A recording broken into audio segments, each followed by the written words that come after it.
within that image. And we could put that into our training data, and essentially we could get a better model which can predict better things and give us a higher accuracy. Okay, what we have next is the determinant of a matrix. Now, when you find the determinant of a matrix, what it actually gives you is the scalar value of the matrix itself, right? So let's actually see how we can find the determinant of a matrix. And we should always keep into consideration that the notation is given by these vertical bars, and A could be anything. This is the name of the matrix itself. So in this case, I took A because both my matrices are named A. All right. So let's look at how we can find the determinant of this matrix. All right. What we have to do is find the subdeterminant within the matrix itself. So what we do is to find the subdeterminant. Let's say we want to find the subdeterminant of A. What we do is exclude all of the rows, all of the columns, and the rows of, well, everything that A surrounds, right? So what we're left with is D, and we multiply A with D. All right. The same thing for B. We find the subdeterminant of B first. Therefore, we exclude the column and we exclude this row. What we get is B into C. Right. Now we will understand why there's this minus here if we take into consideration a 3x3 matrix. Now, what I mean by a 3x3 matrix is, well, it has 3 columns and it has 3 rows. That's why we call it a 3x3 matrix. Let's look at a 3x3 matrix now. There's a pattern which is followed within this sort of plus minus thing while finding the subdeterminant, right? So if we were to find the subdeterminant within this thing, it would be, well, exclude all of the values that are in this column and exclude all of the values that are in this row. What we're left with is E, F, H, and I. So we multiply A with E, F, H, and I. And then we subtract it by B. Now, as you can see, there's this following pattern. And for finding the determinant of B, we have to exclude all of the columns and all of the rows. So what we're left with is D, F, G, and I. Therefore, we multiply negative B by D, F, G, and I. Let's get on with C. And C, you find the determinant of C by excluding this column and excluding this row. You're left with D, E, G, and H. So you multiply C with D, E, G, H. Now, once we found these determinants, you can't just multiply them as we were multiplying normal matrices. What you have to do is, now that this is a 2x2 matrix or a 2x2 submatrix, we can find the subdeterminant of this submatrix, right? And we know how to find the determinant of a 2x2 matrix because that's what we just covered right here, right? So we can take this principle into consideration, and what we get is this sort of equation that you can use for all 3x3 matrices. Okay, so that's about determinant of a matrix. Where do we use it? We can solve, well, in the next slide we'll see that you need the determinant of a particular matrix in order to find the inverse of the matrix.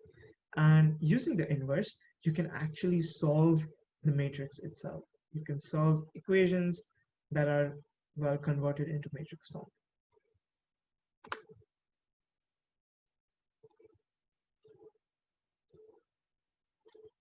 Before going on to inverse of a matrix, we must look at an example of determinants of a matrix. Let's see what's going on. Let me annotate. Right. So, well, we multiply 4 with 8 because we exclude this column and this row again. So 4 into 8 minus, well, you exclude this column and exclude this row. What you're left with is 3 minus 6 into 3.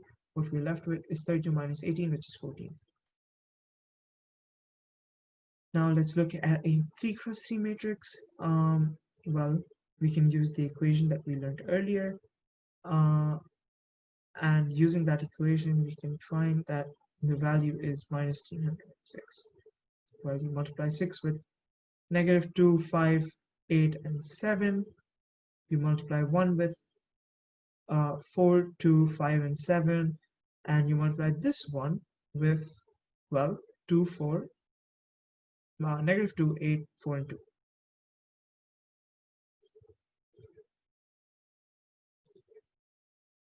I think I forgot the annotation. Alright, so now we will find the inverse of a matrix, and keep in mind that this is not the same thing as the transpose of a matrix. That's something I personally got confused with when I was starting out with linear algebra and matrices. I always thought that they were transposes of each other. Okay, so yes, so as I previously mentioned, converting a matrix into its inverse form will actually allow us to solve the matrix itself, known as the inverse method of solving the matrix. So let's actually see what's going on here. First, we take 1 upon the determinant of A, which they've written as AD minus BC, which makes sense because we saw that the determinant of a 2 cross 2 matrix is, well, this term into the negative of these two when they're multiplied. And what we do is you find the negative transpose of this matrix. So what we are left with is, well, negative B and A and D and negative C. Alright, that was for a 2 cross 2 matrix. Now moving on to a 3 cross 3 matrix, well, we find the determinant of A and you find the reciprocal of that multiplied by reciprocal, I mean 1 upon the determinant of A, and you multiply it with the subdeterminants of this matrix, right? So when we are finding the subdeterminants, we have to keep into consideration every element within the matrix itself. So, well, because we have 9 elements in the matrix, we have 9 different, well, submatrices, right? And let's actually see what's going on here. How we got E, F, H, and I. Well, this is, one second, let me start annotating. We got this because we excluded everything in the column of A and in the row of A. That's how we got E, F, H, and I. Let's see D, F, G, I. How did we get that? D, F, G, I, D, F, G, I. So you excluded everything in the column of B and the row of B. So you're left with D, F, G, I, and so on and so forth. For C, you exclude this one and you exclude this one, so you're left with D, E, G, and H. All right. Moving on to vectors as matrices. So what converting a vector into a matrix is, like, how does that help us, is actually allows us to perform operations on data. Now, these operations could be anything. It could be sharing of data, it could be scaling on data, or it could be rotation on data. These are really complicated. Again, not really complicated, but you won't really delve into these topics as per the workshop. But if you want to take a look at it, I will definitely provide you with resources to do so. So let's actually see an example of converting a vector as a matrix. So let's say we have vector v1 and that is given by 3x plus 4y. So we can write that in the form of, well, as a row vector, as a row matrix as 3, 4. The same thing for vector v2. You have 1x plus 2y, so you can write that in the form of 1 and 2. Now keep into consideration that these are vectors, they are not equations, or rather simultaneous equations, they are actually equations. So you can't have the x and the y variable. Well, if you do, then, well, you would have to write it like this: x and y, and when you compute this, you get v1. Same thing for this, you have x and you have y. When you compute this, you get v2. All right, I hope that makes sense. Let's go ahead. So that was it for linear algebra. Now let's go over to multivariate calculus, in specific differentiation. So there's 4 rules that we're going to cover today: the power rule, the sum rule, the chain rule, and the product rule. Let's dive right into the power rule first. So let's see what's actually going on in the power rule itself. You have an equation that is given by 3x raised to the power of 5.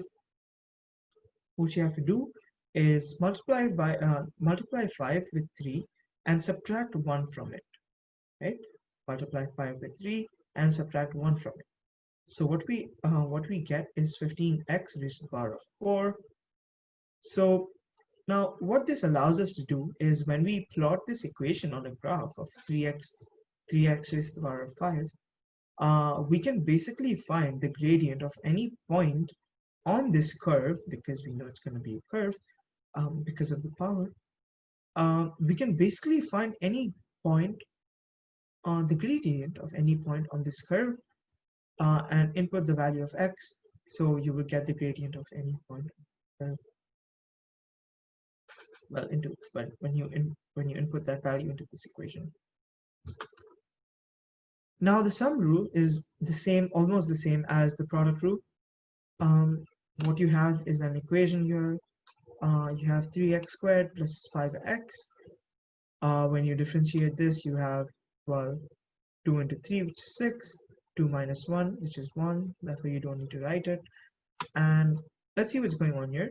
So we have 5x raised to the power of 1, and you multiply 5 with 1, you get 5, sorry. And x raised to the power of 1 minus 1 is 0. We know that x raised to the power of 0, or anything raised to the power of 0, is equal to 1.